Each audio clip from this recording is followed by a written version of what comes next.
Ok, senhores, sejam bem-vindos a mais uma aula do curso de Física 3. Nessa aula nós vamos começar aí o estudo do comportamento térmico dos gases. O meu objetivo é que vocês, ao final dessa aula, sejam capazes de caracterizar o comportamento de um gás ideal que sofra uma transformação a temperatura constante e aplicar a lei de Boyle-Mariotti para fazer algumas previsões sobre o comportamento de gases ideais. Vejamos então uma breve introdução sobre o assunto.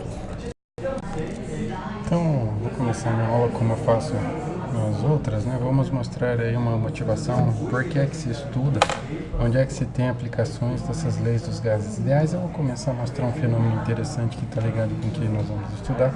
Nesse vídeo que está disponível nesse link, vocês podem ter aí uma simulação do que pode acontecer com um vagão de trem contendo aí um gás, no caso não é um gás, é um pouquinho de vapor de água, né? Mas que vai ficar sujeito aí a uma variação de temperatura, tá? Então, vocês vão perceber em uma certo instante do vídeo que o vagão vai implodir, né?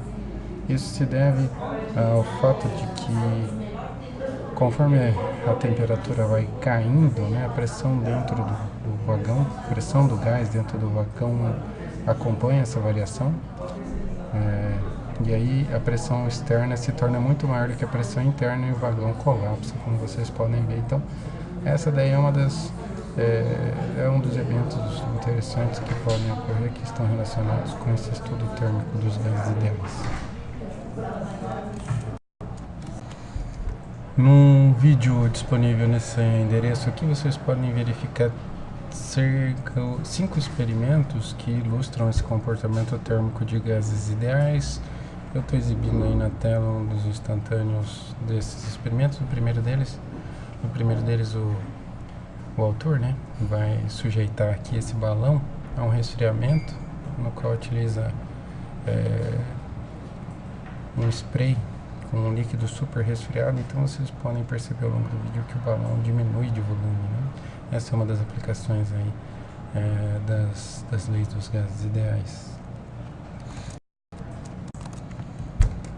Como aplicações desses conceitos, podemos dizer que refrigeradores, por exemplo, são baseados, a operação dos refrigeradores é baseada no estudo, em conhecimentos derivados desse estudo de comportamento térmico dos gases, assim também como os aparelhos de ar-condicionado, como vocês vão ter que me explicar quando a gente for estudar máquinas térmicas, ok? Então tá aí, era o que eu tinha para tratar a respeito da introdução do tema. Agora a gente vai para a lei de Boyle-Mariotti propriamente dita. Então até agora o que a gente viu foi a dilatação de sólidos e líquidos, que são sistemas que a gente pode ver sem o uso de um microscópio, né? Mas agora a gente vai começar a estudar gases que não têm volume determinado, eles têm o volume do recipiente que o contém e são, na sua grande maioria, invisíveis a olho nu. Então como que a gente vai estudar esses sistemas?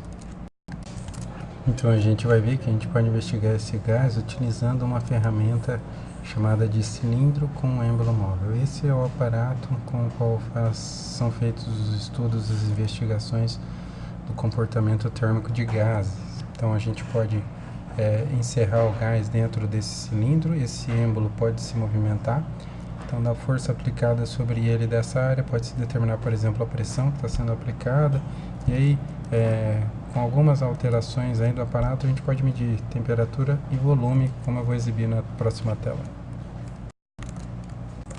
Então esse é o aparato que pode ser utilizado aí para medida de volume, temperatura e pressão. A gente pode inserir aqui um termômetro, né, num orifício, num êmbolo móvel. Claro, o êmbolo tem que ser constituído de um material que vai funcionar como uma parede diatérmica, ou seja, um isolante, né?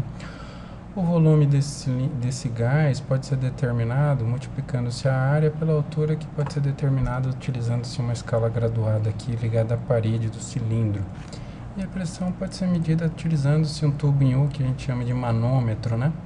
Então, ela pode ser determinada pela relação entre pressão e a altura da coluna de um líquido, como a gente já viu em Física 2. Então, esse aparato aí pode ser utilizado para medir desses parâmetros aí que são utilizados na investigação do comportamento térmico de gases. Então agora a gente vai dar uma olhada na lei de Boyle-Mariotte, que é o tema dessa aula. Falar um pouquinho sobre ela. A primeira lei dos gases ideais a ser investigada.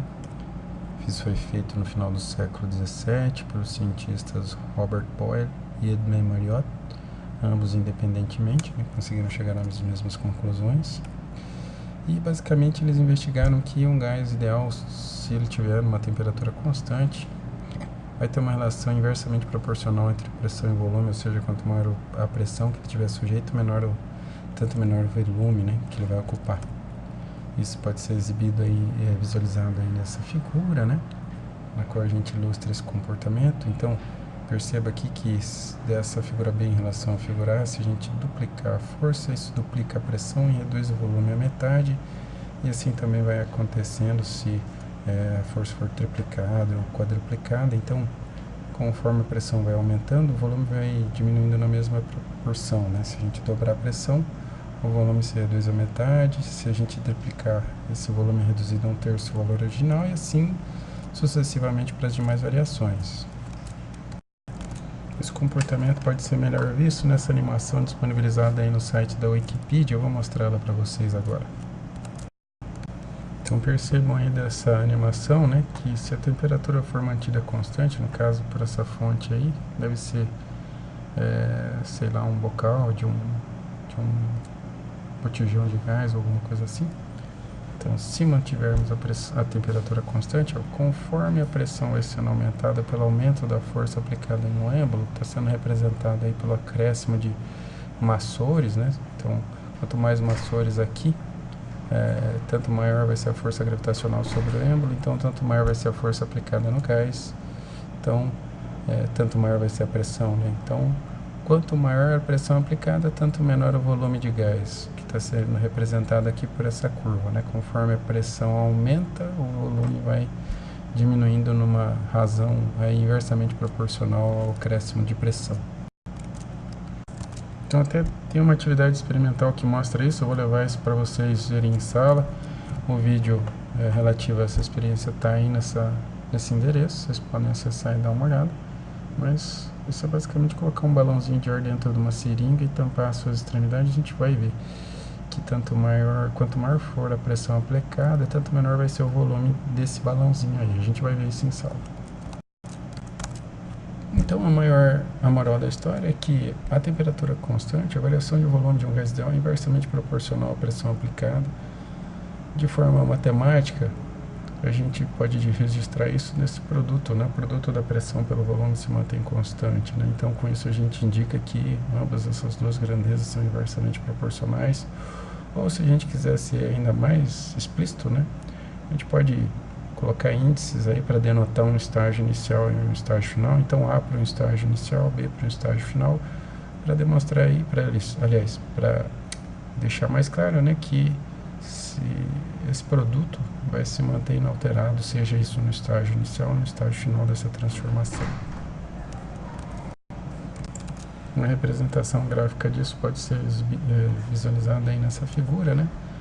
Então, num diagrama PV, essa relação inversamente proporcional fica representada aqui por essa linha chamada de isoterma. Então, essa aqui é uma isoterma, uma temperatura de índice 4, a maior delas. Percebam que a uma temperatura alta como essa, né, em relação às demais, né, mais alta em relação às demais, a pressão e o volume aí, de estágios, digamos assim, correspondentes ou similares é maior, né, mas perceba que quanto maior for a pressão, tanto menor vai ser o volume, e assim para as demais curvas.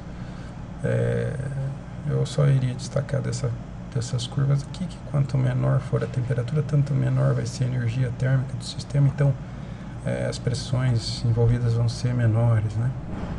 Mas tá aí, se a pressão for ampliada, né, então o volume vai decair inversamente proporcional a essa variação. Então vejamos um exemplo para a gente aplicar um pouquinho essa lei. Vamos considerar aqui esse dispositivo simples que é utilizado para demonstrar a lei de Boyle-Mariotte e que vai ter aí uma quantidade de ar aprisionada com volume de 20 centímetros cúbicos sob pressão atmosférica normal de 1,0 vezes 10 a quinta Pascal, né?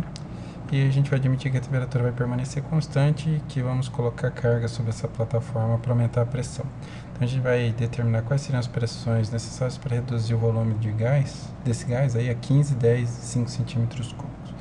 E depois nós vamos construir o gráfico PV dessa transformação. Então tá aí o diagrama esquemático do aparato experimental, né? E aí para resolver nós vamos simplesmente aplicar a lei. Vamos de Boyle-Mariotti, vamos utilizar esses parâmetros iniciais e vamos encontrar qual que é a pressão que vai gerar esse volume, né?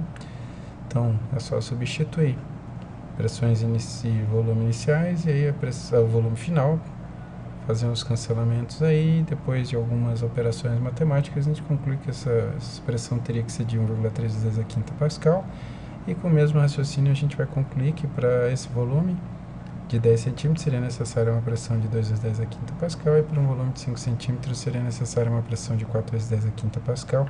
Eu recomendo que vocês tentem fazer essas contas aí.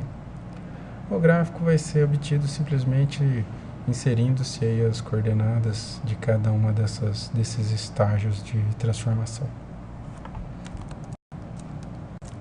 Vamos ver só mais um exemplo para a gente encerrar. Nós vamos considerar então que uma certa quantidade de ar está aprisionada no cilindro com um êmbolo, uma pressão de 2 vezes 10 a quinta Pascal, ocupando esse volume de 120 centímetros cúbicos. Nós vamos admitir que o cilindro pode ser, aliás, o êmbolo pode ser movido, né, por um mecanismo externo, sem variar a temperatura, e a gente vai determinar qual que vai ser a pressão desse gás se o volume for ampliado para 360 centímetros cúbicos e qual que seria o volume para que a pressão fosse de 3,6 vezes 10 a quinta Pascal. Então a gente vai simplesmente aplicar essa definição, substituir os parâmetros, fazer os cancelamentos necessários para encontrar que essa pressão deveria ser de 6,67 vezes 10 a quarta Pascal, no primeiro caso, e no segundo caso, novamente substituindo-se os parâmetros, fazendo aí os cancelamentos, a gente encontrar aqui esse volume teria que ser de 240 centímetros cúbicos. Era o que eu tinha para apresentar para essa videoaula, né? Fiquem atentos às listas de exercício aí no Moodle, me procurem nos horários de atendimento e até a nossa próxima videoaula. Meu muito obrigado.